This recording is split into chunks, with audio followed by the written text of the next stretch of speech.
Hola, un cordial saludo a todas y todos quienes nos acompañan. Yo soy Andrés Obando Balseca, director general de Compol Corp, Consultores de Comunicación. Bienvenidos a Charlas de Compol Corp. Este es un espacio de conversación que hemos creado para hablar de manera técnica de la comunicación política y la comunicación corporativa. Hemos visto la necesidad de juntarnos e intercambiar criterios referentes al campo de la comunicación, ya que hemos visto un vacío en la opinión pública sobre este tipo de contenido. Así que decidimos crearlo. Es así que es un placer presentar a nuestra invitada de hoy, Elena Gutiérrez García. Elena es licenciada en periodismo y doctora en comunicación por la Universidad de Navarra. Ha sido directora del máster en comunicación política y corporativa de esta misma universidad. También ha sido visiting researcher de Business School de la Universidad de Huddersfield y visiting research fellow en el Sterling Research Media Institute de la Universidad de Stirling, ambas en Reino Unido. Además de Visiting Doctoral Research en la School of Media and Public Affairs de la Universidad George Washington en Estados Unidos. Ha sido profesor en la Universidad Internacional de Cataluña, en la Universidad Católica de Valencia, la Universidad Mayor y la Universidad de los Andes en Chile, la Universidad de La Sabana en Colombia y la Universidad del Istmo de Guatemala. Actualmente es vocal de la Junta Directiva de la Asociación de Directivos de Comunicación de España y coordinadora del Grupo de Investigación, Innovación y Comunicación en las Instituciones INCOMIN. Bienvenida, Elena. Muchas gracias y un placer estar aquí acompañándote y acompañando a todos los espectadores que nos seguirán. Y un placer, saludos desde España. Gracias, Elena. En honor a su tiempo y al de quienes amablemente nos ven y escuchan, empezamos. Quiero comenzar con la pregunta de algo muy básico, de qué es comunicación. Y después de esto, ¿qué es comunicación corporativa? Yo recuerdo a Jorge Cachinero, un gran profesional, que dijo alguna vez que cuando nos hagan esta pregunta respondamos que es la gestión de percepciones. ¿Cuál sería su definición sobre qué es comunicación y qué es comunicación corporativa? Bueno, pues diría Andrés que empezamos fuerte la conversación porque digamos que qué es la comunicación y en concreto la comunicación corporativa es uno de los, yo suelo decir a mis estudiantes que es uno de los misterios de la humanidad, ¿no? La capacidad de comunicarnos y los efectos que tiene sobre nosotros. Con lo cual yo diría que la comunicación es lo más profundamente humano que tenemos y dicho esto que es obvio para todos, el ejercicio de la comunicación es complicada a nivel personal y nos podemos imaginar que a nivel organizativo se quintuplica, porque, por decir algo, por no decir exponencialmente la complejidad, ¿no? Porque al final la comunicación, si hubiera que dar una definición, que no es fácil, porque hay muchísimos tratados, libros, desde el clásico diálogo de Fedro en Platón, o luego la retórica de Aristóteles hasta la actualidad, subsumidos en las redes sociales, estamos constantemente siglo tras siglo tratando de redefinir qué es esto que nos hace la comunicación en la esfera pública entre las personas y ahora ya desde la edad contemporánea entre las organizaciones con sus públicos. Yo diría que la comunicación es la capacidad individual y colectiva de hacerse entender. ¿Por qué es necesario entenderse? Porque hay que tomar decisiones, hay que entender a los demás y hay que poder vivir bien, ¿no? Dicho esto, desde un punto de vista quizás filosófico o más humanista, la comunicación es crear espacios confortables donde todos tratan de entender para poder vivir y tomar decisiones. Esto si lo trasladamos a la organización, hay muchas definiciones de comunicación corporativa, organizacional, pero al final la comunicación de una organización es tratar de hacerse entender, pero diría que primero es tratar de entender a sus públicos para tomar decisiones y poder trasladar el porqué de sus decisiones, de su política de productos y servicios, de cómo hace las cosas en sus operaciones, qué impacto ambiental, impacto social, política laboral, toda esa cantidad de características que cualquier organización tiene y que tiene que hacerlas entender a sus públicos. Pero yo pongo en primer lugar siempre que lo primero de todo, la comunicación empieza por el silencio. Y aunque parezca una paradoja, yo creo que es muy importante que asumamos cada vez más, y hablo ya en el terreno organizativo, que comunicar no es solo hablar, o no debería de ser en un porcentaje máximo. Yo últimamente digo, y me atrevo, y soy en eso muy arriesgada, en dar un porcentaje, ¿no? La comunicación debería ser un 60% mínimo escuchar estar en silencio y analizar y entender qué está pasando y por qué. Y un 40% quizás, porque el resto ya sabemos que aquí no hay matemáticas exactas en ningún evento humano y menos en la comunicación, quizás un 40% ya es explicar, dar razón, pero un 60% mínimo es escuchar, porque si no luego no sabemos qué decir y por qué, y a quién se lo decimos, cómo se lo decimos, de qué manera. Y todo esto, si lo decimos a inicios del siglo XX, se mantiene a inicios del siglo XXI. Lo que pasa es que ahora vivimos en una vorágine de ruido y de multiplicación. Ha habido una especie como de boomerang, ¿no? de plataformas, herramientas, canales, capacidad de comunicación de todos, porque tradicionalmente comunicaban grandes organizaciones, ahora ya cualquier grupo pequeñamente organizado con sus propios medios de comunicación, gracias a lo digital, puede hacer comunicación estratégica también. Pero claro, la comunicación, toda esta complejidad hay que organizarla, por eso se necesitan profesionales. Por dar una primera definición compleja, pero a la vez tratando de hacerlo sencillo, ¿no? Pero es muy difícil la comunicación, por eso llevamos siglos estudiándolo. Y eso que es lo propiamente humano, curiosamente. Lo que hacemos de manera natural es complejo. Muchas gracias, Elena, por la respuesta. Algo que yo quiero rescatar y que me llama la atención es el pensar que la comunicación se hace con base en el silencio. Y creo que es muy acertado pensarlo así porque tenemos que escuchar primero, conocer, absorber mucha información antes de nosotros tratar de hacer el proceso de comunicación, elaborar el mensaje, el distribuirlo a los públicos y de ahí tratar de gestionar esas percepciones. Me parece muy adecuado todo lo que usted nos ha mencionado. Ahora, yo quisiera conversar sobre algo más. Yo recuerdo una gran ex jefa mía que en un momento me dijo, todo el mundo cree que sabe de comunicación. ¿Qué tan cierto es esto?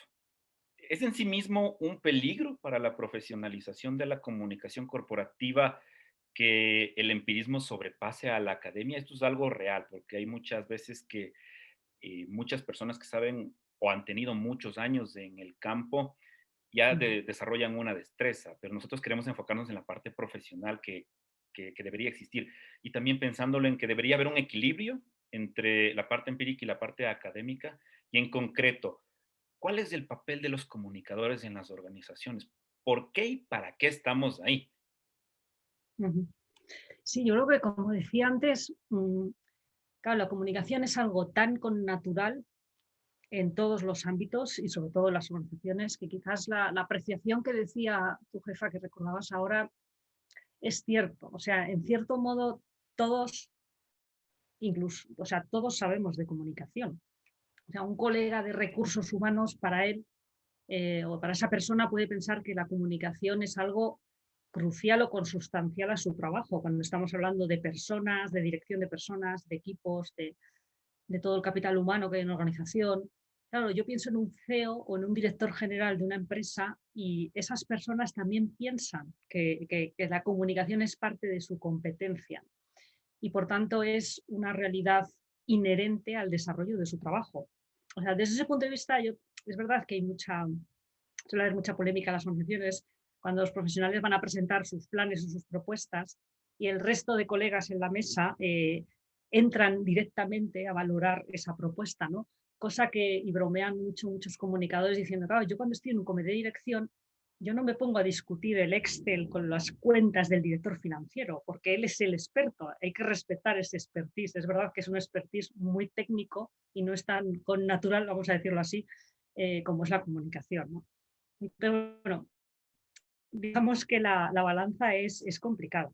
Entonces, yo creo que aquí yo diferenciaría dos cosas. Una cosa es esta, y es muy necesario que todos, sobre todo cuando hablamos ya de mandos intermedios o niveles directivos o jefes de área, que en muchas áreas es inherente la comunicación, es decir, es parte del desarrollo de su trabajo. Si no, como lo decía Mintzberg, ¿no? Tradicionalmente, ya en los años 70 decía, no recuerdo el porcentaje, pero era un porcentaje alto, no voy a decir la cifra porque ahora mismo no me acuerdo si era 60 o qué cifra decía, pero vamos, decía, un porcentaje muy grande del trabajo del directivo es comunicar y comunicarse, comunicar su visión, comunicar las decisiones y comunicarse, ¿no?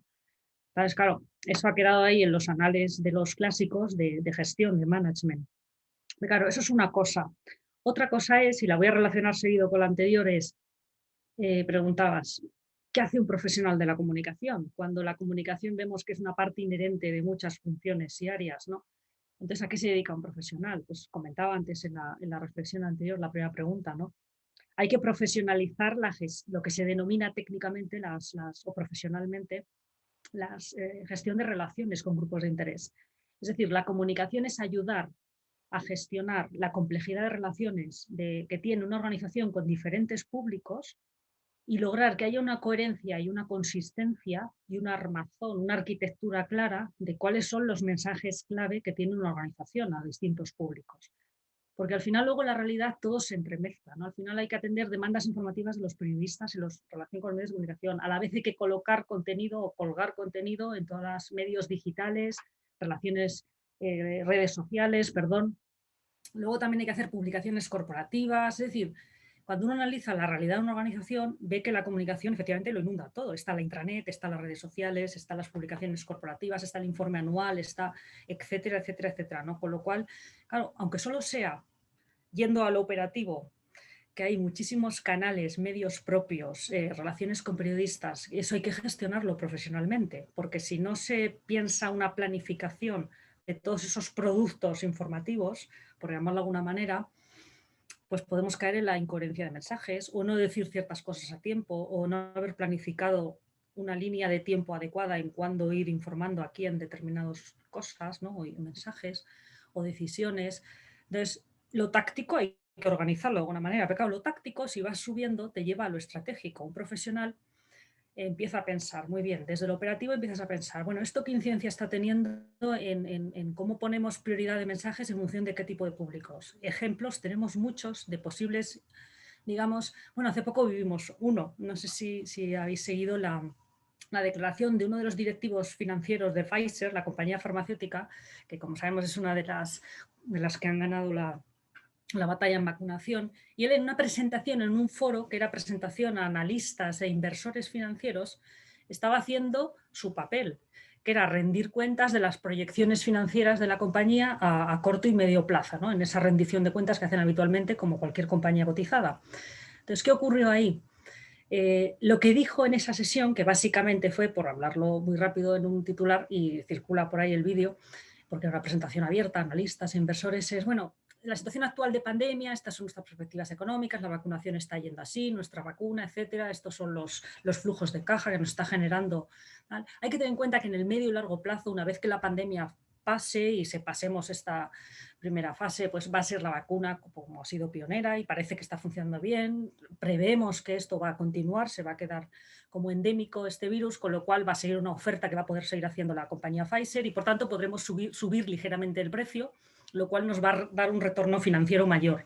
Claro, eso en ese contexto, un mensaje, aisladamente, uno puede decir, correcto, ¿qué ocurrió? Esa declaración en otro contexto, que ha salido en redes sociales, tal, que se entendió rápidamente, la redacción fue, vaya, estos señores solo piensan en hacer más caja, en hacer dinero, ¿no? Entonces, Houston, tenemos un problema, ya tienes ahí un riesgo reputacional. Porque dices, ¿cómo? Están pensando ya en cómo hacer más dinero con las vacunas de una pandemia y una desgracia global. Fue muchas declaraciones que circulaban en redes sociales, indignación pública de ciertos grupos, etcétera, etcétera. Claro, la pregunta es, ¿qué ha pasado ahí detrás? ¿Es una cuestión de una declaración fuera de otro contexto, se interpreta con otra sensibilidad o desde otro ángulo? ¿Es un problema de comunicación de la compañía que quizás tuvo que haber matizado su mensaje dado el contexto en el que vivimos? ¿O no? ¿O era un mensaje adecuado en ese contexto y no hay que sacarlo a otros contextos? Y era lo que ese público le estaba demandando pedir, una previsión financiera a medio y largo plazo, con lo cual aisladamente y por decirlo así de manera aséptica era el mensaje que ese directivo tenía que dar. Claro, luego hay otros grupos de interés que no lo interpretan así. Quiero decir con este ejemplo, todavía es pronto para valorar cómo se está gestionando la comunicación de esta pandemia, aunque ahí ya empieza a haber mucho escrito, pero independientemente de cualquier tipo de consideración, este ejemplo me sirve para responder por qué se necesitan profesionales. Porque precisamente la comunicación es compleja. Hay determinados mensajes que asépticamente o aisladamente pueden ser correctos, pero en el conjunto pueden, aunque sean correctos, ni siquiera ser percibidos como correctos, según qué grupos de interés. Y ya voy más a lo general, no me refiero ya solo a este ejemplo que vivíamos hace unos días, ¿no? Es decir, hace falta alguien que sea una especie, vamos a llamarlo así, de director de orquesta, como suele decir aquí mucho uno de los fundadores de la asociación DIRCOM, Antonio López, habla mucho de esto, ¿no? Aquí en España. Dice,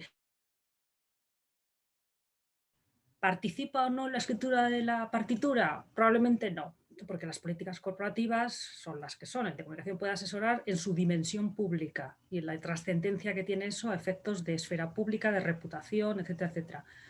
Pero alguien tiene que dirigir la entrada de qué instrumentos, ahora entra el violín, ahora entra el piano, ahora toca este solo, ahora toca... Luego en conjunto, que todo el conjunto quede armónico, que la sinfonía suene bien, los tempos, ¿no? Ahora más adagio, luego ya presto, luego, en fin. Pues todo esto es un poco la comunicación de organizaciones. Al final alguien tiene que organizar, planificar, prever en el medio y largo plazo, como hablábamos antes también, analizar antes de planificar, a ser posible, es decir, en qué contexto estamos. Hay veces que hay decisiones que en sí mismas objetivamente pueden que sean correctas, desde muchos parámetros y variables de eficiencia, de lo que quieras, ¿no? Pero en un contexto social determinado que están pasando circunstancias X, Y y Z, esa decisión quizás se vuelve poco correcta, poco adecuada o incluso a veces de dudoso carácter ético, ¿no? En las organizaciones. Y lo hemos visto con muchas empresas que han renunciado a decisiones corporativas rentables y positivas en cuanto a su objeto de negocio, pero que sin embargo renuncian a ellas por un riesgo reputacional mayor. Ejemplo de inversiones en países con riesgo reputacional por cuestiones de corrupción política, de bribery, todas estas cosas, ¿no? Es decir, de inversiones a las que se renuncian o inversiones que se hacen más costosas para responder a ciertos criterios medioambientales, más, y el criterio que prevalece es ese y no el económico. Es decir, tomar decisiones no es fácil en cualquier organización, sea empresa o de otro tipo, administración pública, de cualquier tipo que sea. Entonces, en la ecuación de tomar decisiones, el contexto, las expectativas de los públicos, las demandas, el caldo de cultivo, por decirlo así, que es muy cambiante también y por eso se habla tanto del entorno buca, ¿no? Claro, todo eso alguien tiene que ayudar a asesorar en esa dimensión pública, en la relación de la organización con su entorno, porque esa es la realidad de las organizaciones, que están en un entorno con un determinado clima concreto, caldo de cultivo de futuras tendencias, de situaciones más o menos urgentes. Es decir, hay que poner todo eso a la balanza. ¿Y eso se traslada a comunicación? Se traslada a comunicación.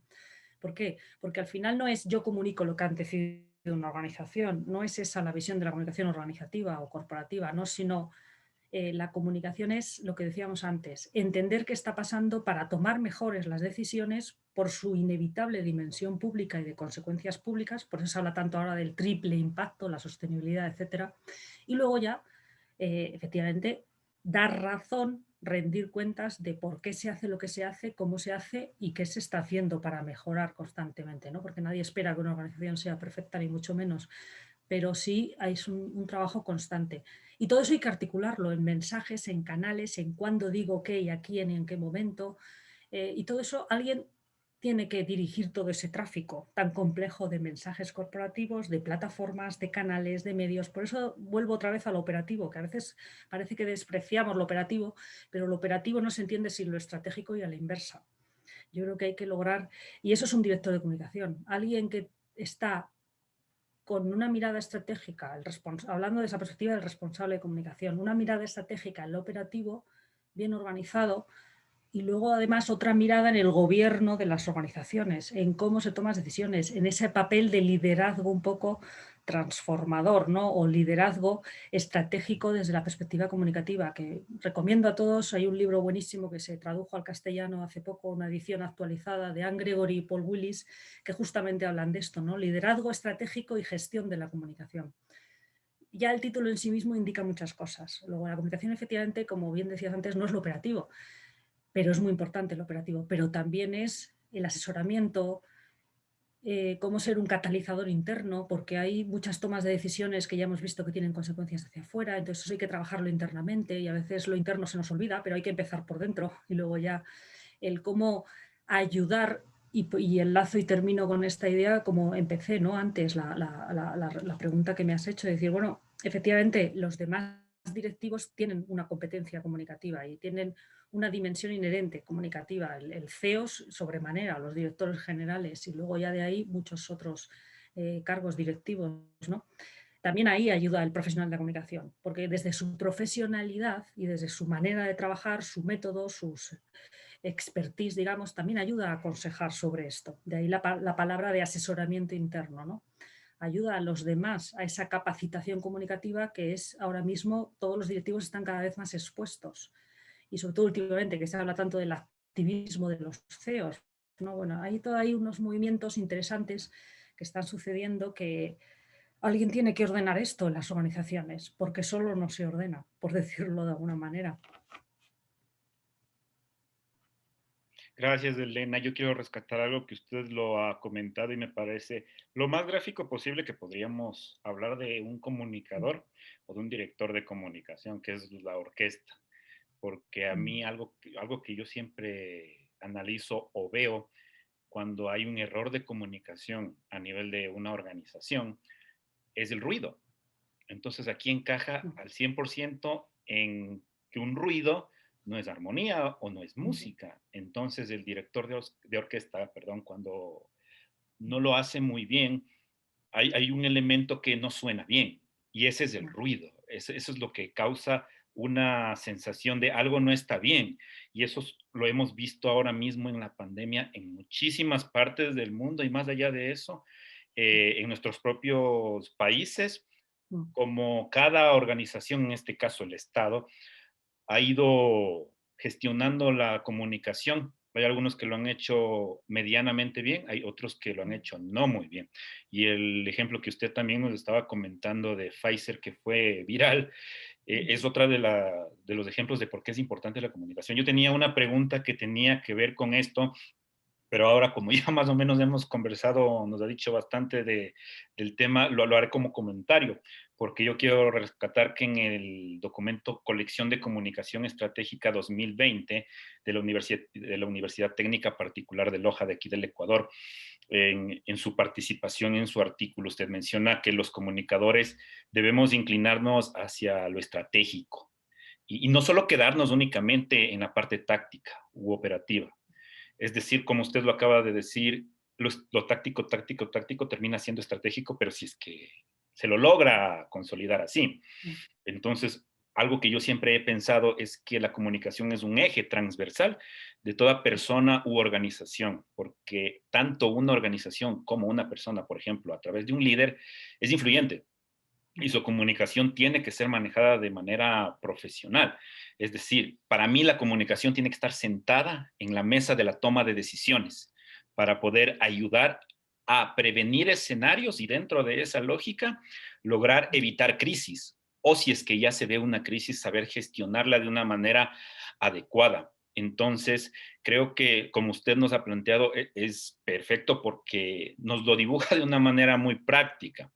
Es decir, es así, porque si es que no lo podemos, o digamos el director de orquesta no lo maneja bien, algo va a salir mal. Entonces, como ya hemos hablado un poco de esta pregunta que tenía, pasemos a la siguiente, si es que le parece muy bien.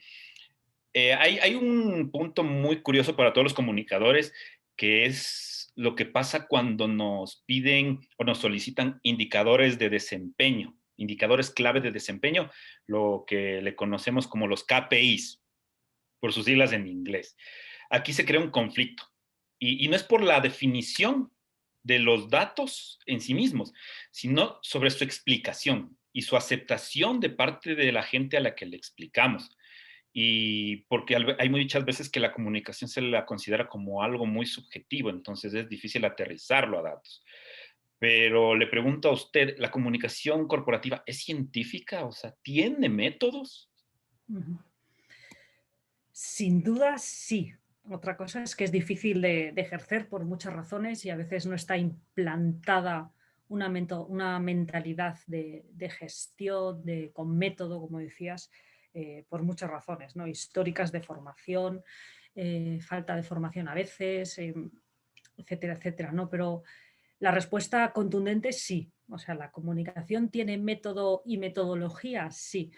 Nació así como, vamos a llamarlo así, en ciencias sociales, siempre que ciencias, nos vamos a la parte de biología, las ciencias duras, y es como lo social, llamarlo ciencia a algunos es como que chirría, ¿no? Pero bueno, vamos a quedarnos con la palabra ciencia para entender que si la comunicación es un proceso que requiere gestión por todas estas cosas que hemos hablado ya en las organizaciones, es una herramienta, aunque la palabra herramienta hay que entenderla en su contexto aquí, ¿no? Es una herramienta de gestión estratégica. Es decir, no se puede gobernar la comunicación sin un método.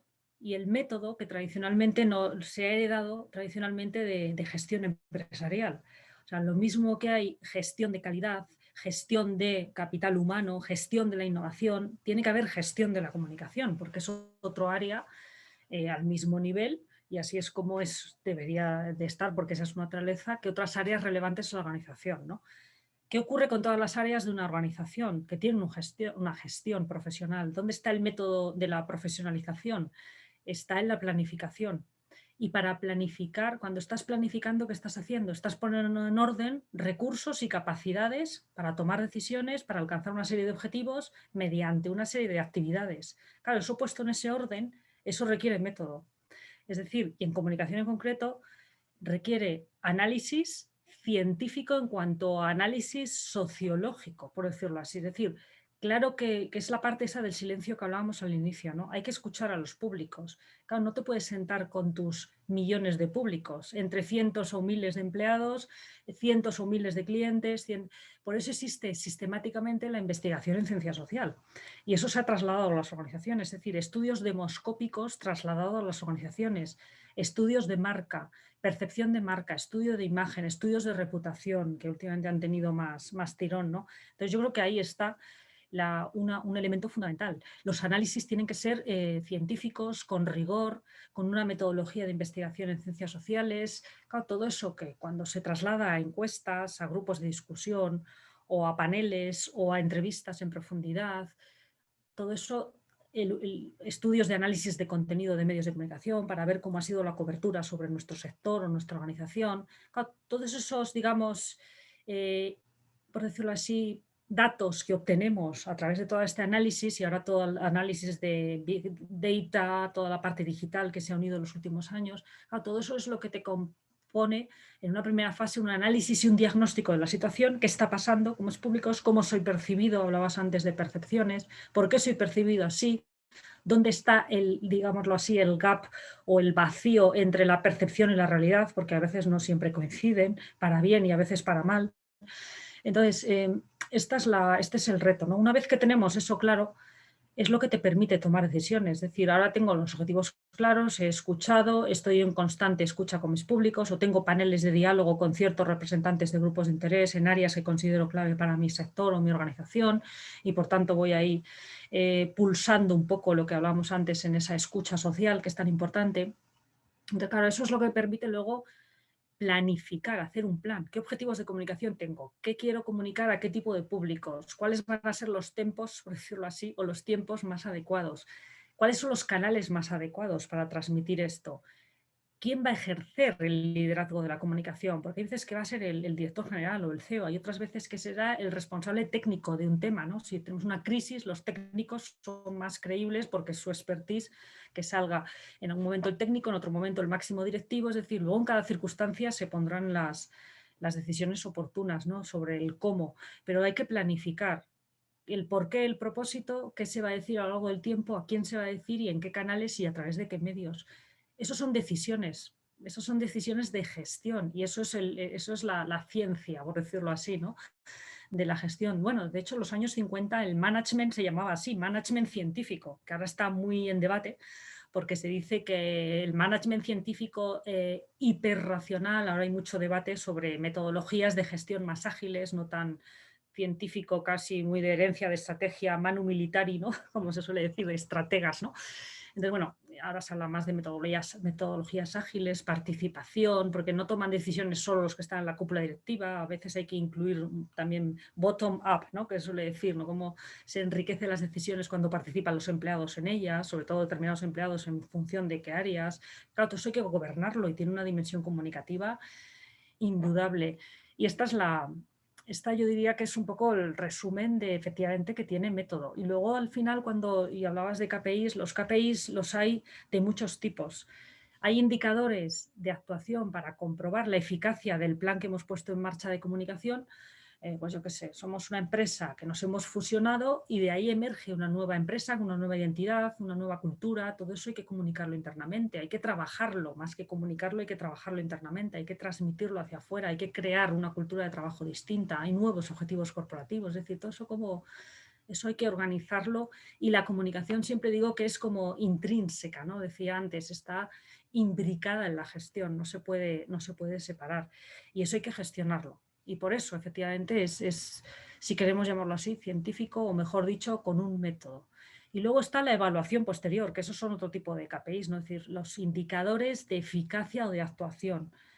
Yo ahí siempre me gusta mucho porque se ha avanzado bastante en esto en los últimos años. Hay muchos autores. Jim McNamara, por ejemplo, es un profesor australiano de una universidad en Australia que ha escrito muchísimo sobre evaluación y sobre precisamente KPIs de comunicación y ha participado en, por ejemplo, uno de los estándares internacionales, o al menos un marco de referencia internacional de la MEC, que es la Asociación Mundial de Estándares de Medición, Métricas, Evaluación, y tiene un marco que es bastante interesante, ¿no? De evaluación de comunicación, y ahí detrás ves que efectivamente hay método y de hecho tienen categorizados los indicadores en función de qué tipo, porque no es lo mismo medir un indicador de impacto de, por ejemplo, tengo cierta campaña digital y voy a ver qué impacto ha tenido, a cuántos públicos ha llegado, tal. Otra cosa es el indicador de resultado, es decir, qué resultado han tenido esos mensajes en los públicos. Han cambiado sus percepciones, ha cambiado su actitud, qué está pasando, todo eso hay que medirlo de manera diferente y esos indicadores de resultado o de efectos de la comunicación, por decirlo así, no siempre van explicados directamente en correlación directa. Comunicación se cambia la actitud o el comportamiento del público, ¿no? No siempre es así. Hay veces hay variables de comportamiento de la organización, no solo de lo que la organización comunica, sino de lo que hace. Por eso a veces no son fáciles de diferenciar, que es lo que comentabas al inicio, ¿no? Y en eso todavía tenemos mucho que trabajar y seguir trabajando en ese método de la evaluación y la medición que comentabas. Aunque yo creo que se va avanzando. El ejemplo de la MEC Framework, que llama a nivel internacional estándares internacionales, es bastante interesante en ese sentido. Muchas gracias, Elena. Yo creo que algo que rescato y me parece a mí muy importante que le podemos considerar y un aliado de la comunicación ahora mismo es el Big Data, porque en el universo de posibilidades que nos dan los grandes datos están también indicadores de desempeño de la comunicación que lo podemos aprovechar muy bien. Entonces, yo creo que los datos son nuestros aliados y ahora en la digitalización del mundo es mucho más. Para seguir avanzando y encajar la última pregunta, y antes de eso les invito a todas las personas que nos están mirando y escuchando a interactuar con nosotros a través de nuestras redes sociales en la cuenta de @compolcorp de Twitter. Pueden compartirnos sus comentarios o sus inquietudes y nosotros estaremos interactuando con ustedes para crear una conversación muy productiva e interesante sobre lo que estamos conversando ahora mismo.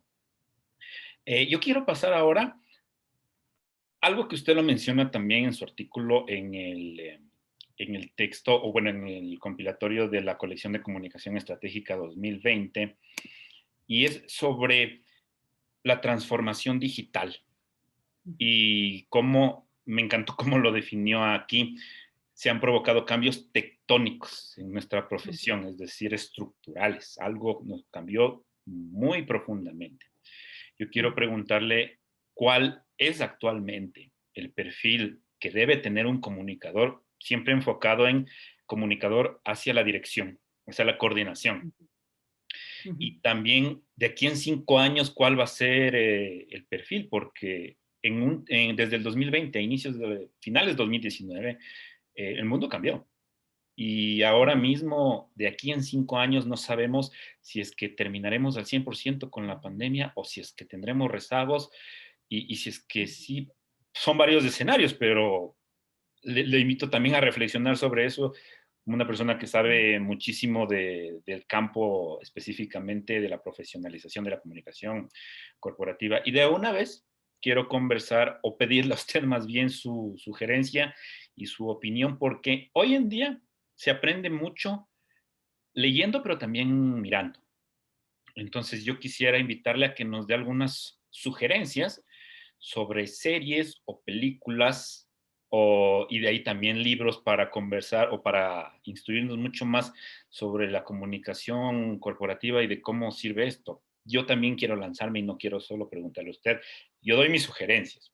Hay una película a mí que Ya. me encanta, que es Gracias por fumar, que se trata de el lobby o de las relaciones públicas que tiene que hacer una empresa tabacalera con respecto de la legislación y con un montón de escenarios que pasan ahí. Me parece muy curioso porque la industria tabacalera no es algo muy atractivo como marca para la publicidad y cómo lo manejan ahí a través del discurso me parece que es algo que vale la pena dedicarle unos minutos.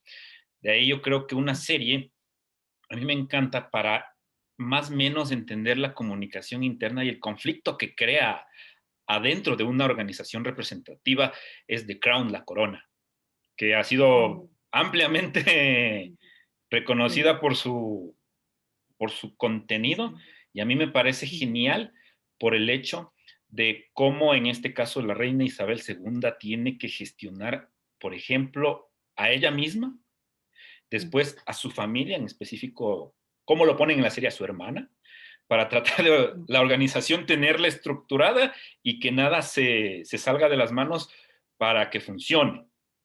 Y de ahí, el libro se lo quiero dejar a usted. Yo en este punto quiero solo sugerir casos de estudio que me parecen a mí que funcionan muy bien. Y aquí enfocados en la comunicación en crisis, como por ejemplo, hace poco sucedió un caso en Perú, que es de la cerveza Tres Cruces, que ellos tuvieron un problema en la impresión de latas, tuvieron un error ortográfico. Y en la impresión ya se hicieron miles, cientos de miles de latas. Y ya se dieron las críticas sobre los errores de redacción y de ortografía, y lo que ellos lograron hacer es ver la oportunidad de la crisis. Y este es un caso muy curioso de leerlo, porque al final ellos deciden de no quitemos todo esto del mercado, sino que simplemente busquemos una opción y busquemos que estas latas sean como una edición limitada y hagamos un concurso con la gente que tiene estas latas para que las registre.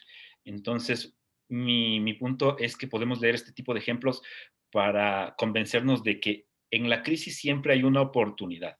Y ahí es cuando estamos nosotros, los profesionales de la comunicación, para verla y para también gestionarla. Porque hay veces que tenemos que ser nosotros un témpano de hielo en el momento de crisis para primero tranquilizar a la gente y después guiarla. Me refiero a la gente como a la gente de la empresa o de la institución. Perdón que me extendí, pero yo también me apasiono conversando de esto. Pero ahora le dejo el micrófono totalmente a usted. No, no, es absolutamente apasionante, ¿no? Es verdad que, claro, es todo un reto la pregunta y es muy interesante decir, de aquí a 5 años, después de, si Dios quiere, y salimos de esta pandemia pronto, ¿qué va a quedar? ¿Qué permanece? ¿Cómo está transformando el mundo? La nueva normalidad, ¿no? Esta expresión que a mí me produce un poquito he de admitirlo, de urticaria, ¿no? Es como, ¿cómo? Entonces, bueno, estamos en medio de una especie de... Esto es como una tormenta, ¿no? Vamos a decirlo así. Em, Claro, cuando uno es el capitán de un barco y va por un mar en calma, pues sencillo, tienes la ruta clara, continúas, sabes a qué puerto vas a llegar, eh, en fin, la brújula, bien. Pero claro, de repente llega la tormenta y pasan cosas y la nave tiene que estar preparada. Pues esto las organizaciones o la sociedad o todos nosotros en general, ¿no? Claro, ¿qué ocurre? Uno aprende a hacer las cosas, se dice mucho a nivel, y es cierto, ¿no? Y el personal no, de donde más aprendes, aunque suene mal o raro decirlo, es cuando lo pasas mal. O sea, quiero decir, cuando tienes dificultades, cuando tienes un desafío grande, fuerte, cuando te pone a prueba la situación o las circunstancias X que sean, es cuando uno demuestra de qué madera está hecho, ¿no? Pues a las organizaciones es algo parecido también. Si nos pasa a nivel personal, pues pasa a nivel organizativo. Cuando uno tiene una dificultad o está en una crisis, sea por una crisis exógena llega una pandemia y cambia la organización, se tiene que enfrentar a muchos desafíos desde sus propias personas, todos los empleados, hasta los públicos externos, en fin. Luego hay crisis endógenas que las provoca uno mismo, errores en operaciones o accidentes o lo que sea, ¿no? Es decir, y luego hay errores hechos con mala fe, ¿no? Que a veces también se toman decisiones que saben que están mal y que tienen consecuencias negativas y que aún así se hacen. Y luego hay corrupción, hay etcétera, etcétera. Bueno, hay todo un espectro de situaciones, por decirlo así, difíciles que dices, claro, o luego llega una transformación digital, estos cambios tectónicos de los que hablamos, es decir, siempre pasan cosas. O sea, desde hecho, llevamos muchos años hablando de este término, este acrónimo VUCA, de entornos inestables, volátiles, incertidumbre, ambiguos. Claro, ¿qué es lo permanente y qué es lo que va a continuar? ¿Qué es lo que es más coyuntural y pasará? Yo creo que en medio de una tormenta no lo sabes muy bien, porque la tormenta se caracteriza, hay unas cosas que caracterizan las tormentas, hay muchas, pero una es que no ves el horizonte claro. Entonces, claro, ahora reflexionar sobre el horizonte, de a dónde nos llevará esto, es un poco difícil y yo ni me atrevo. Sí que sirve a veces, cuando estás en un momento de tensión y las organizaciones cuando están en tensión, es echar la vista, hacer un poco de introspección. O sea, cuando tienes un problema, una crisis o una situación coyuntural difícil y desafiante, hay que gestionarlo, hay que tomar decisiones rápidas y hay que reaccionar, por supuesto. Pero luego también en ese ínterin de tiempo, también tiene que haber personas con capacidad y por eso hay líderes. No recuerdo quién era, yo leí una vez una entrevista y me da mucha pena no recordarlo porque eso que lees cosas y al final se te olvida cuando lo has leído. Había un directivo que decía, dice, me he propuesto y me da mucho, y lamento mucho no poder decir que el caso quién era, pero me quedé con el hecho, ¿no? Decía, desde hace muchos años me propuse de una manera bastante rigurosa dedicar un tiempo semanal a la soledad, a reflexionar, a mirar con perspectiva qué estamos haciendo y por qué. Y además, y eso poco a poco me lo impuse a mí a nivel personal, decía este directivo, ¿no? Y luego eso lo he ido trasladando poco a poco como una cultura directiva a mi equipo de directivos, ¿no? Claro, es interesante esta idea, ¿no? Porque si hay que reaccionar rápido en circunstancias, te alimentas de esos momentos de serenidad, de pensar qué está pasando, reflexionar, pararse a pensar, ¿no? Yo creo que tiene que ser algo que tiene que quedar permanente como una lección de la situación que estamos viendo. O sea, no podemos estar constantemente saltando de ola en ola en medio de una tormenta. Hay que saltar las olas, pero hay que saber que hay un horizonte y que nosotros queremos llegar a un horizonte determinado. Pero hay que la vista atrás, hay que ver si nos hemos preparado para estos momentos de incertidumbre, ¿no? Entonces, en estos cambios, ¿qué va a permanecer? ¿Qué va a ser coyuntural? ¿Cómo va a configurar la profesión en concreto? Es difícil. Yo, aunque parezca también paradójico, miro hacia atrás. ¿Qué es lo permanente en esta profesión en el siglo XIX, XX y XXI? Por decir, y ha sido siempre la comunicación de organizaciones, al menos en la época contemporánea. Yo creo que algo, independientemente de que surjan nuevas plataformas o en el año 99 si nos dijeran cómo íbamos a estar 20 años después, yo la primera pues no te lo creías, ¿no? O podías aventurar, pero era muy difícil de prever la situación digital, de plataformas, de fragmentación de mensajes, de saturación, de infoxicación, de fake news, en fin, tenemos ahora una retahíla de términos últimamente que si te fijas tienden a ser negativos, ¿no? Y la comunicación es justo lo contrario, es lo positivo. O sea, yo creo que lo permanente la comunicación es lo positivo, es tender esos puentes de entendimiento, es escuchar, lo que decíamos desde el principio, ¿no? Eso va a permanecer. ¿Se puede seguir haciendo con nuevas herramientas y nuevas? Sí.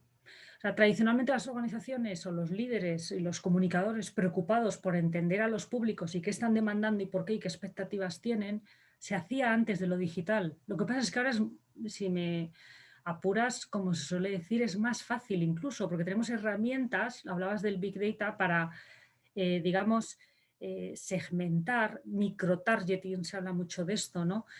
Analizar casi de análisis microscópico y con lupa qué está pasando en determinados segmentos sobre determinado tema en mi sector sobre el asunto X, ¿no? Eso es muy fácil, entre comillas, y hay hasta herramientas gratuitas de hacer ahora con toda la esfera digital.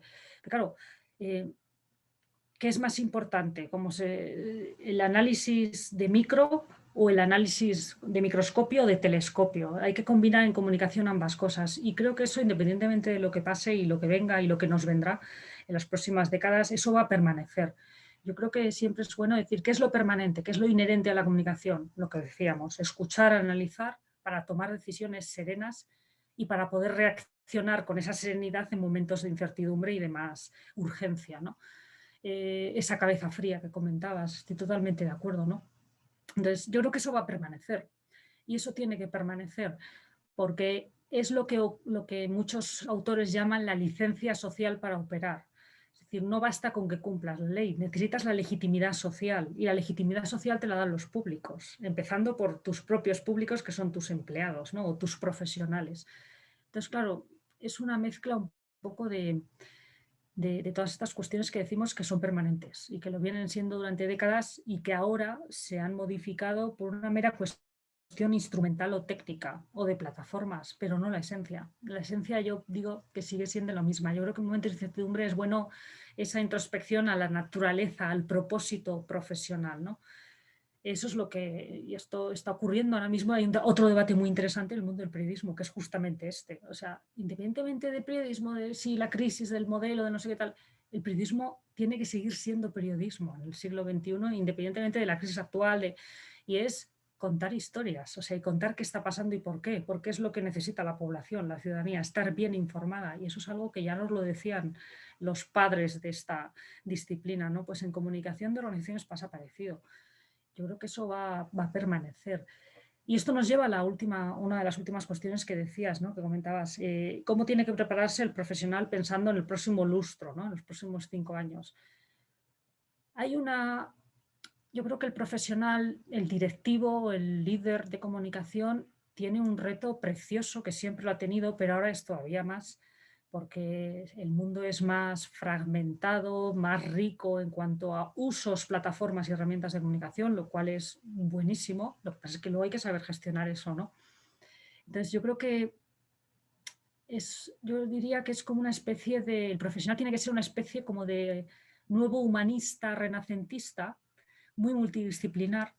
Tiene que conocer, por supuesto, de su técnica y expertise propio de comunicación, pero tiene que saber de gobernar, tiene que saber de liderazgo, tiene que saber de cuestiones sociológicas, tiene que saber y estar a la última de los avances tecnológicos, no solo por la tecnología, sino qué impacto puede tener en cómo comunicamos y cómo nos relacionamos. Yo creo que hay que tender más a hablar de relación, no solo de comunicación en cuanto a diseminar, ¿no? O a informar, sino relación con públicos.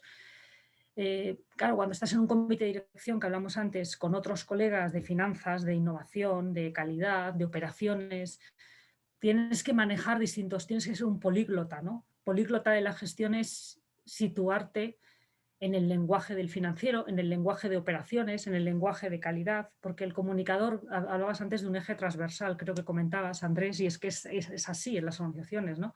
Si somos algo transversal, tienes que ser capaz de hablar todos esos idiomas para luego trasladarlo al idioma de tus públicos, con lo cual, claro, el líder y el director o la persona que está al cargo de la comunicación es tal el abanico tan rico, ese profesional renacentista, sin olvidar esta base humanista de la que hablábamos, me parece que es precioso, ¿no? Es lo que caracteriza a nuestra profesión.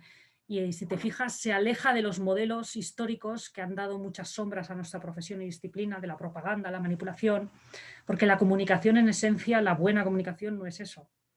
Puede hacerse, pero no lo es, ¿no? Entonces, esas relaciones, diálogo, es escucha, hemos hablado de estas cosas, ¿no? Entonces, claro, todo eso, yo creo que eso va a permanecer. Otra cosa es que tengamos capacidad de herramientas y de diálogo que no teníamos hace 40 años y que aparecerán nuevas, ¿no? Pero al final es tener el norte claro, ¿no?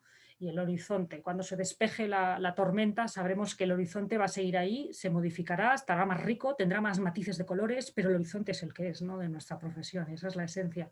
Yo creo que es interesante volver a traer en estos cambios tectónicos la esencia de nuestro trabajo, que básicamente es ese.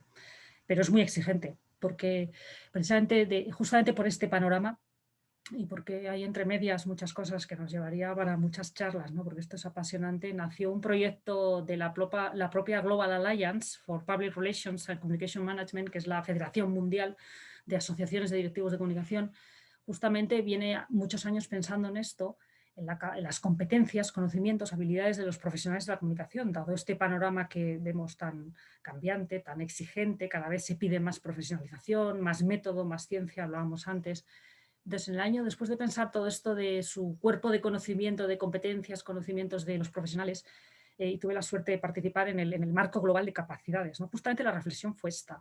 Claro, de aquí salen muchos conocimientos, muchas disciplinas, muchas habilidades, pero claro, todo eso a nivel telescópico, no solo microscópico, más allá de las habilidades, skills, ¿no? Competenciales, microscópicas, que te puede salir y ahí es el G-Book de la Global Alliance, es un documento interesantísimo, buenísimo. Le siguió la otra reflexión. Ahora vamos al telescopio, vamos a mirar, o mejor dicho, cojamos un helicóptero y veamos el bosque, ¿no? Qué está pasando aquí en esta profesión y qué capacidades necesita el profesional para el futuro desenvolverse en todos estos retos.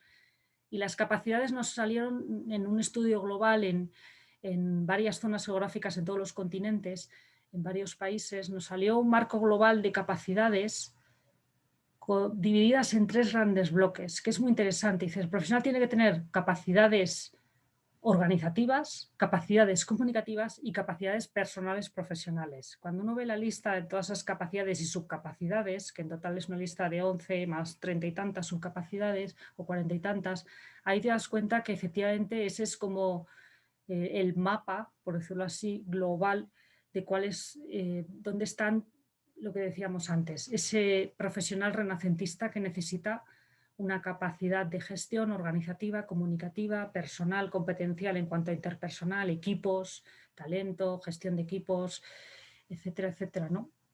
Entonces, yo recomiendo mucho porque este documento que se publicó en 2018 de la Global Alliance hace reflexionar mucho sobre precisamente y nos lleva a otras cuestiones que hemos hablado en la charla, ¿no? De cómo ser capaz de formar parte y aportar valor en la mesa de toma de decisiones, los comités de dirección, cómo trabajar con método, cómo trabajar en situaciones de crisis. Eso es bastante interesante, ¿no?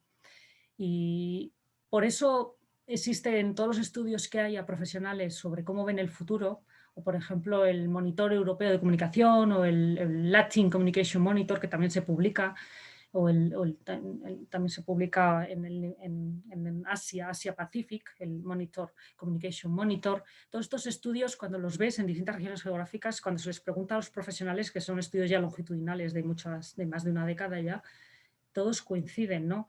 En que el profesional, el que está llamado a ser responsable, líder o consultor de nivel directivo estratégico en comunicación, tiene que tener una actualización constante de conocimientos, de competencias, de habilidades, porque se tiene que desenvolver en todos estos cambios sin perder de perspectiva de su permanente que hablábamos. Y por eso todos los profesionales te dicen, y esto ahí es una reflexión muy interesante que hacemos siempre en las universidades, porque te dicen que la formación estándar que se recibe a nivel universitario sigue siendo insuficiente, porque es tan complejo y tan rico, desde el punto de vista de tan rico, lo que hace luego el ejercicio, lo que se hace en el ejercicio profesional, que es que uno tendría que estudiar casi, si me apuras, 20 carreras diferentes, porque es que es así, por eso la formación es constante. O sea, un profesional también tiene que tener como una curiosidad infinita, ¿no? Al final no nos pasa a quienes estamos dando docencia, investigación, tienes que estar constantemente al día, tienes que ver por dónde van las tendencias, cómo eso va poco a poco como las capas, ¿no? En esto los geólogos me encanta porque ellos te dicen, ¿no? Pues que hay los sedimentos, ¿no? Cuando se va sedimentando te indica la evolución de los materiales, de cómo ha evolucionado el entorno, de qué características había en el entorno climatológicas, te explica esa capa que tiene no sé cuántos miles de años. Esto es muy interesante para la comunicación. Nosotros también trabajamos, vamos sedimentando en nuestra profesión muchas capas, que es lo que nos permite ir construyendo nuestra profesión, ¿no? Y ahí estamos, en esas capas. Ya cuáles son las próximas capas de aquí al futuro, eso ni me atrevo a decir nada, porque me equivocaré seguro.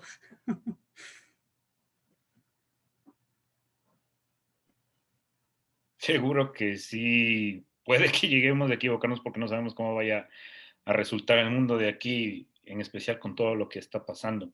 Yo rescato lo que usted ha mencionado de la multidisciplinariedad de los perfiles. Tenemos que saber muchísimo y tenemos que estar al día.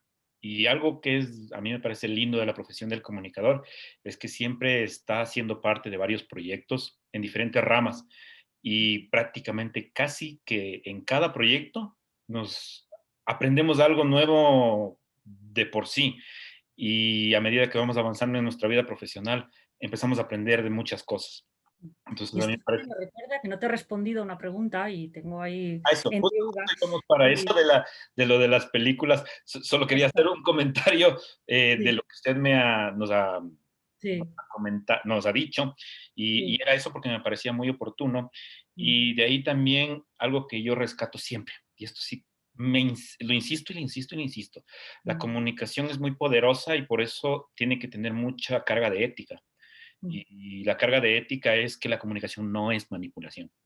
Como mm. usted dice, se la ha utilizado así y llega a ser muy efectiva para ciertos fines, pero gran parte de nuestra responsabilidad es encaminarla hacia la ética y yo también comparto con usted de que la comunicación es algo bueno, no es algo para hacer o para afectar a la sociedad. Y ahora sí le doy paso para que nos comparta sus sugerencias que yo recuerdo suelen ser muy buenas, muy buenas. Pues voy a empezar por lo de visual. Hay una que, vamos, seguro muchos antiguos alumnos se reirán cuando me lo oigan, pero llevo años, desde el año, vamos, desde que empecé la docencia prácticamente el año 2000, recomendando el ala oeste de la Casa Blanca, de West Wing, ¿no? Esta serie americana que empezó en 1999, si no recuerdo mal, y que hay 7 temporadas, es, de verdad, es una serie brillante para ver. Yo ya me he convertido casi en junkie de esta serie y la veo cada año, casi que puedo, la vuelvo a ver de nuevo, porque me parece que tiene ejemplos. O sea, tiene Aaron Sorkin construyó ahí una trama buenísima de lo que ocurría en el ala oeste de la Casa Blanca, ¿no? Todo este equipo, junto con el presidente a la cabeza, su jefe de gabinete y todo el equipo de comunicación, aparece, porque aparece la jefa de prensa, CJ Craig, ¿no? Aparece entonces durante las dos, digamos, mandatos del presidente Bartlett. Y entonces ahí ves, es un ejemplo muy bueno porque ahí ves muchas de las cosas que hemos hablado, ¿no? Al final, la comunicación efectivamente se gestiona, está Toby Sigler, su director de comunicación, está J. Craig, la portavoz, la jefa de prensa, pero luego ves que cuál es la mentalidad que tiene el presidente, ¿no? Es decir, ¿cómo fluye la comunicación? Porque empieza por su cabeza, que es el presidente. Es decir, claro, ahí ves que la comunicación es, y en relación con lo que decías, ¿no? La comunicación es una manera de entender cómo gobiernas. Y en esta serie se ve perfectamente. Claro, hablamos de un presidente antiguo premio Nobel de Economía, con una capacidad técnica, memorística, técnica impresionante, una cabeza brillante, pero a la vez un gran humanismo. O sea, es un personaje como un presidente ideal, se le llama una serie muy idealista, y se hablaba del idealismo en política, ¿no? De rescatar esa vocación de servicio. Pero claro, luego a la vez la serie va desarrollándose del liderazgo del presidente, cómo contagia eso a su equipo y a la inversa, y cómo el presidente se contagia de su equipo. ¿Ves ahí esa bidireccionalidad que ocurre en todas las organizaciones? O sea, no es una cuestión de quién manda ahí hacia abajo, sino hay unas dinámicas ahí muy interesantes. Luego ahí tiene otro elemento que es muy importante, que es la profesionalización, la estrategia, la toma de decisiones, que es muy interesante también. Y luego también dentro de toda la serie es como está ambientada en una pretensión o en un propósito de excelencia, que sin embargo no oculta sus miserias, vamos a decirlo así. Es decir, los defectos, las meteduras de pata, cómo de todo eso aprenden los propios, va evolucionando la trama y aprenden los propios personajes, ¿no? Por decirlo así. Cómo se enfrentan a situaciones desafiantes, ¿no? y críticas. Claro, en 7 temporadas no se puede imaginar durante 2 mandatos de presidencia en la cantidad de riqueza de historias que tiene esta trama, ¿no? Y ahí se va entretejiendo y es muy interesante. Entonces ahí te das cuenta, que la comunicación es algo bastante rico, por lo que decíamos. Y luego los libros. Me pedías una recomendación de libros. Eh, He recomendado antes uno, que es el de Liderazgo Estratégico y Gestión de la Comunicación, de Anne Gregory y Paul Willis, que son 2 profesores de Reino Unido. Y es un libro que hemos traído a edición en castellano y se ha actualizado con contenidos actualizados Y es un libro que originalmente se publicó en 2013 y se ha editado ahora en 2019 en España, en la editorial EUNSA y Corporate Excellence, y es bastante interesante porque es un libro bastante actualizado que te ofrece esa perspectiva que decíamos del bosque, esa visión global de qué es la comunicación, pero luego a la vez es un libro que sabe aterrizar muy bien las cuestiones, que sabe entrar en todos, explica muy bien los roles de un comunicador, para que luego cada uno profesionalmente haga el traje a medida, porque no todo es aplicable, cada uno luego tiene que hacer su traje a medida. Entonces yo os recomendaría este libro, ¿no? Luego hay otro libro muy interesante, este no es tanto académico, sino que son como unas memorias en el que, por cierto, es el alter ego de la, y fue asesora de esta serie para el ala oeste, que es Didi Myers, que fue la primera jefa de mujer, además jefa de prensa de la Casa Blanca en la presidencia de Clinton. Ella publicó un libro hace muchos años que no es el típico libro de memorias de una jefa de prensa como lo es, que sería de por sí mismo interesante, pero ella le dio otra vuelta y pensó, vamos a ver, yo me enfrenté a un cargo que tuve que hacerme a él, no es fácil gestionar las relaciones con la prensa en una presidencia como es la presidencia de Estados Unidos, en la Casa Blanca. Cómo trabajábamos, en ese momento era el director de comunicación Josh Stephanopoulos, era el director de comunicación de esa primera etapa en la presidencia de Clinton y ella era digamos, la segunda a bordo en temas de prensa. Entonces va contando un poco eso, pero luego hace un estudio, el libro se titula, por cierto, aunque en esta época que hablamos tanto de estos temas es interesante cómo lo aborda ella, dice, es ¿por qué las mujeres deben de gobernar el mundo? ¿No? Why women should rule the world. Es bastante interesante. A pesar del título que es muy comercial y atrapa bastante, no es tan polémico como puede parecer el título. Pero sí que hace una reflexión muy interesante y es como al final, cuando uno gobierna un asunto importante, gobiernas la comunicación, las relaciones con la prensa, el liderazgo, ella hace un estudio que va más allá. Dice, yo tuve ella cuenta en su libro bastante bien y hace muchísimas entrevistas a otros líderes, ¿no? Y sobre todo líderes femeninos, y estamos hablando de finales de los 90, finales, Clinton entró en el año 92, sobre todo la década de los 90, ¿no? Que ahora se habla mucho, esta es un tema de agenda, el liderazgo femenino, pero en aquella época ya había pioneras, ¿no? Era Madeleine Albright, secretaria de Estado, es decir, ella se encarga de entrevistar a muchísimas líderes nacionales de su país, Estados Unidos, e internacionales, para decir, hay algo distinto que enriquece el liderazgo, la toma de decisiones. Luego está muy bien entretejido toda esa explicación con la gestión de las relaciones con la prensa, con la visión estratégica de la comunicación que tenían, cuenta los antecedentes de la campaña, cuando llegan a gobernar, no es lo mismo hacer campaña que gobernar. Entonces es un libro que está muy bien entretejido con todas estas cuestiones y es bastante interesante. Y da luz. Y claro, lo lees en una época donde no existían las redes sociales, años 90. Y sin embargo, su libro son de esos libros que lees de profesionales en ejercicios que han dejado un pozo de reflexión, que lo lees y sigues teniendo mucha permanencia, ¿no? Esos libros que sabes que van a permanecer, y este diría que es uno de ellos. Con lo cual es un complemento bastante interesante de otro ámbito, que no es corporativo, pero que me parece que es bastante interesante. De hecho, habla mucho ella de la similitud y de la capacidad de aprender de la gestión estratégica corporativa, del ámbito corporativo, para la gestión pública, ¿no? Por ejemplo, también tiene reflexiones de este tipo. Entonces es bastante interesante. Y luego hay muchos libros históricamente, pero bueno, por citar dos, así ahora vuela pluma, yo diría estos dos. Y la serie del ala oeste, que para mí es un imprescindible en la profesión. Totalmente compartimos, al menos en gustos, porque el ala oeste de la Casa Blanca creo que es una, entre comillas, Biblia para los comunicadores por todo lo que nos enseña en el campo. Entonces, para mí Y también luego me... echa con buen humor, porque luego tiene este punto de buen humor que es que yo, digo, seré muy tal, pero es que te ríes a carcajada, ¿no? Porque luego ves cómo todo hecho con buen humor, ¿no? Es que tiene, ya digo que esa serie es que tiene unos planos de distintas, cómo mezcla distintos planos, que es brillante, ¿no? Y es muy recomendable, sí. A mí me parece genial. Estamos de acuerdo. Y tenemos muchas escenas en la cabeza. Por ejemplo, yo recuerdo mucho el capítulo cuando el presidente juega ajedrez con una persona de su gabinete de comunicación y la partida se queda a la mitad y el presidente la gana después. El ejemplo o la metáfora es cómo ganar con un bluff o con una insinuación y tiene que ver con un ataque, entre comillas, en el Golfo.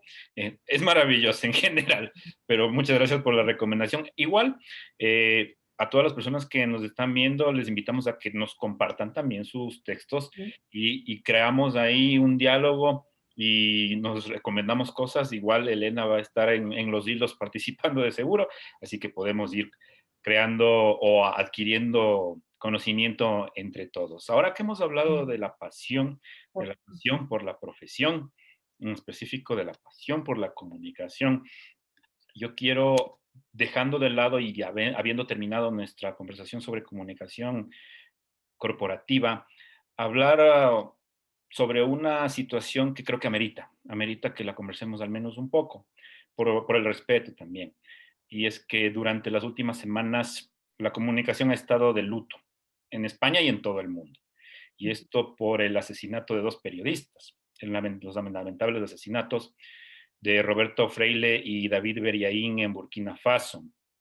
Esto lo sentimos nosotros también muy cercano desde el Ecuador porque vivimos algo parecido hace algunos años, cuando algunos compañeros periodistas fueron asesinados en la frontera con Colombia, o en Colombia, mejor dicho. Entonces, lo sentimos también y creo que es un momento no para recordar los horribles o las horribles condiciones de sus muertes, sino para celebrar su vida, sus apasionantes vidas y su pasión por la profesión, que es algo que nosotros rescatamos también. Estamos aquí por eso, porque tenemos una pasión. Ellos eran unos cracks de guerra, como yo les he podido denominar, porque investigaron historias en los campamentos de la guerrilla de las FARC, ellos también, en Colombia, o también estuvieron dentro de las entrañas del cártel de Sinaloa en México, o junto a los Kalashnikovs de los talibanes en Afganistán y toda la representación que es para ellos ese arma. Y entre otras peligrosas aventuras que solo podemos mencionar. ¿Y por qué lo traemos a colación aparte de la pasión por la profesión? Y es porque ellos estuvieron dispuestos a arriesgar su vida por lo que hacemos. Y usted conoció a David en la Universidad de Navarra y creo que podríamos, o al menos le doy a usted todo el micrófono para que nos cuente un poco de su historia a manera de homenaje y a manera de nosotros también sentirnos con más responsabilidad y pasión por lo que hacemos. Pues sí, yo creo que es muy merecido, ¿no? Este pequeño homenaje desde aquí, porque llevamos muchos días pensando en David, en Roberto y lo duro que ha sido el final, ¿no? Pero hablábamos, fíjate, el otro día que cuando fue su funeral estuvimos varios, porque David en concreto era compañero de mi promoción, estudió periodismo en la facultad, y estábamos varios compañeros que estudiamos juntos con él y es interesante, una de las cosas que nos llamaba más la atención de todo lo que hemos estado leyendo, escuchando en redes, y el otro día en el funeral en Artajona, en su querida Artajona, que para él él decía que era como el centro, no lo decía así, pero venía a ser su centro del universo, ¿no? Es donde volvía, era como, y pues tenía ahí a su familia y a sus padres. Entonces, claro, nos sonreíamos. Era interesante ver cómo después del funeral recordábamos a David y recordando a Roberto, que formaba parte de su equipo en los últimos años, con los últimos documentales, y nos sonreíamos porque pensábamos en ellos y en concreto en David. Digamos, ¿os acordáis cuando empezó la carrera de periodismo? David siempre era así, ¿no? David era una persona que quería salir al mundo a descubrir lo que él llamaba, él decía que siempre tuvo una incógnita, desde que tenía 17 años y empezó a pensar, ¿qué quiero estudiar? ¿No? Barajó muchas cosas, filosofía, sociología, porque David era un humanista y le interesaba mucho lo que él llamaba, dice, para mí tengo un misterio que toda mi vida quiero descifrar, solía decir él, y hay una charla en TEDx muy interesante que habla de esto, que hizo en 2013, después de fundar 93 metros, su productora, y él decía que para mí siempre ha sido un misterio la naturaleza humana. Y creo que el periodismo es ayudar a entender la naturaleza humana. Claro, esto dicho así, que suena muy grandilocuente y abstracto, es descendido en su trabajo y como hacía con Roberto en sus documentales, era descender a entender qué está pasando en el mundo en zonas donde nadie pone un micrófono ni una cámara y donde hay mucho sufrimiento. Y claro, todos estos días estaba hablando muchísimo de su pasión efectivamente por el periodismo, por contar, y decía, nuestro trabajo en definitiva, y David prácticamente venía todos los años, desde que acabó la carrera en periodismo en 1999, venía prácticamente siempre que podía a la facultad y tenía charlas con los estudiantes. y siempre era muy apasionado, o sea, se notaba que lo que hacía lo vivía como vocación personal. Claro, eso es lo más bonito para una profesión, ¿no? Que tenga profesionales que viven lo que hacen como una vocación personal, porque eso es una energía, un arrastre y un empuje y un contagio maravilloso, ¿no? Y eso se veía. David daba una charla aquí y todos los estudiantes salían prácticamente llenos con una bomba energética, ¿no? De vocación de periodismo. David era, pues eso, lo que se suele decir, un ejemplo de ejercer una profesión, ¿no? Y eso contagia mucho.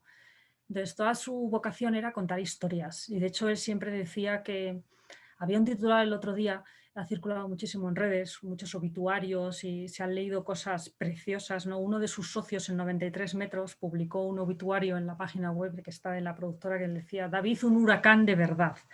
Y yo creo que es un título muy bonito para describir cómo era, pero no era un huracán en sentido metafórico, ¿no? Es en el sentido de la fuerza que tiene, ¿no? La fuerza de arrastre, aquí en este caso en positivo, ¿no? Entonces, siempre intentaba entender qué estaba pasando y por qué, pero no los grandes asuntos públicos en los macro, ¿no? Sino descendía al terreno y hablaba con sus protagonistas, con las personas, se entrevistaba cara a cara con líderes talibanes, con líderes de las FARC, etcétera, etcétera. Entonces, claro, lo que él siempre decía, dice, yo intento entender qué está pasando y por qué. E intento entender las razones de quien me está contando lo que hace y por qué lo hace. ¿No? Claro, tiene otra anécdota que yo creo que lo ilustra y voy a reproducir la anécdota de cómo contaba él cómo fundó con sus socios 93 metros, ¿no? En la que también estaba trabajando su esposa Rosaura, ¿no? Y dice, claro, ¿yo por qué lo llamo 93 metros? Porque claro, yo tengo una abuela que vivía en Uterga, y él lo cuenta en esta charla que digo de TEDx, y dice que vivía en Uterga, que es un pueblecito aquí pequeño al lado de la Sierra del Perdón, en Navarra. Y un día fui a ver a mi abuela y contaba él con mucha gracia, dice, fíjate, hijo mío, he ido a ver el pueblo, que hacía mucho que no lo paseaba, que me llevó tu tío, y cómo ha cambiado el pueblo, un pueblo de 100 y poco habitantes. Entonces, claro, dice, pero ¿cómo abuela? ¿Cómo que hace? Dice, oye, hijo, pues hace 15 años que no lo visitaba el pueblo. ¿Y cómo ha cambiado? Dice, pero ¿cómo abuela? No es posible que hace 15 años, dice, ay, hijo mío, tengo mucho que hacer. Entonces, claro, dice, 93 metros es la distancia. Toda la vida de mi abuela era entre su casa y el banco de la iglesia donde ella iba a rezar. De ahí nació el nombre de 93 metros, su productora audiovisual. Claro, lo que a mí me ha costado años, contaba él en esta charla de 2013, viajar, romperme por ahí, visitando los lugares más extremos, yendo a conocer las historias más increíbles, para entender el mundo y la naturaleza humana, mi abuela lo entendía en 93 metros. Claro, ahí te das cuenta qué tenía David en la cabeza cuando hacía las cosas. Es muy difícil saberlo, pero desde luego con sus obras, con sus hechos los conoceréis, ¿no? Cuando uno ve sus documentales, efectivamente es lo que transmite. Ese interés por conocer qué está pasando. Claro, eso en el periodismo, vamos a decirlo así, es una joya, porque no es muy común. Se habla mucho ahora del periodismo declarativo, el periodismo de moqueta, ¿no? Se habla mucho en España de manera un poco a veces despectiva. Entonces es ir al origen de las historias, es ir a donde están las personas. Había otro titular que impresionaba mucho de uno de los escritos que hay estos días, que dice, en una declaración que hizo en una entrevista a David a un medio, cuando lo entrevistaron, dice, yo cuando veo ternura en los ojos de un asesino creo que hay esperanza. O sea, ese es el nivel de detalle y de cómo destilaba sus historias, que me parece que es muy rico, ¿no? En el periodismo que ejercía David, y que te hacía mirar sitios donde no es cómodo mirar y entender, para luego, como él decía, estar de vuelta y estar agradecidos, ¿no? Por poder ejercer el periodismo con esa pasión como la ejercía él. Y de hecho él decía, dice, yo soy muy afortunado porque me han querido de la manera más hermosa que se me puede querer, dijo hace pocos años, ¿no? Dice, me han querido libre. O sea, a mis familiares, mi esposa, mis padres, puede que un día reciban una llamada de no va a volver. Dice, eso es una generosidad que yo no sé si sería capaz de hacerlo, ¿no? Declaró hace un tiempo en una entrevista que ha circulado mucho en redes esta cita, esta declaración de él, y es bastante duro, ¿no? Que al final efectivamente no está, pero en cierto modo está, porque ha contagiado mucho. Y al final eso es una vocación, ¿no? Contagiar maneras de hacer y maneras de estar, de comprender, de contar. Y yo creo que eso es algo bastante que hemos tenido mucha suerte, ¿no? de tenerlo y sin duda él ha generado muchísimo, por decirlo así, un legado tremendo que va a continuar. Y esa era, por eso él le veías dando esas charlas que se le salían los ojos, ¿no? La energía le brotaba por los cuatro costados a David, porque lo vivía. Y eso sin duda, vamos, va a germinar y fructifica, porque ya digo, esos son, y ha habido homenajes muy bonitos de muchos de sus compañeros que han estado con él en momentos duros. Hablaba Marc Marguinedas, otra que publicaba también otro In Memoriam precioso también, le decía, David era de los buenos, ¿no? Era mejor de entre todos nosotros, para nosotros era el mejor, ¿no? Pero no por mejor profesional, porque era muy buena persona, era muy noble, y eso es cierto. Y eso se ve al final en lo que hacía, ¿no? Entonces la verdad es que es lo que decíamos el otro día en el funeral, ¿no? Es bonito recordar a alguien y sonreír. Quiere decir que eso permanece. Leyó uno de sus familiares en el funeral y decía, David, vamos a seguir recordándote porque lo que has empezado continuará, ¿no? Venía a decir algo así, no recuerdo exactamente cómo lo dijeron textualmente, pero eso es lo bonito. Y efectivamente, él era consciente del riesgo, era muy prudente, pero estas desgracias pasan, pero es bonito ver lo que genera después. Eso es algo muy bonito, que yo creo que sus padres tienen que estar muy orgullosos de eso y la profesión muy agradecida. Gracias, Elena. Yo lo que siempre he rescatado de lo que he seguido de David es lo que usted mencionaba y yo le puedo resumir como el buscar la empatía, porque la empatía no es algo que debería suceder inconscientemente, sino es algo que deberíamos buscarlo, como lo que usted nos acaba de contar en estas anécdotas y nosotros como comunicadores necesitamos buscar esa empatía para poder hacer bien nuestro trabajo con toda la responsabilidad que merece. Entonces, este ha sido un pequeño homenaje. Le agradezco muchísimo por sus sentidas palabras. También le agradezco por sus intervenciones que hemos tenido a lo largo de esta charla, que han sido muy valiosas, y también todos los mensajes que nos ha dejado, que de seguro han servido para entender un poco más de este mundo apasionante de la comunicación.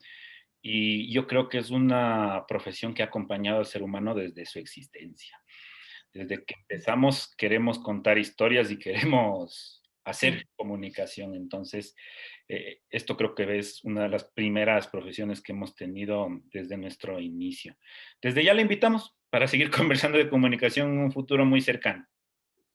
Oye, Andrés, muchísimas gracias. Ha sido un placer porque no, últimamente, ¿verdad? Me parece que vamos tan rápido y haciendo cosas y todo es muy rápido y muy breve y muy acelerado y tener conversaciones pausadas, la verdad es que es un verdadero lujo.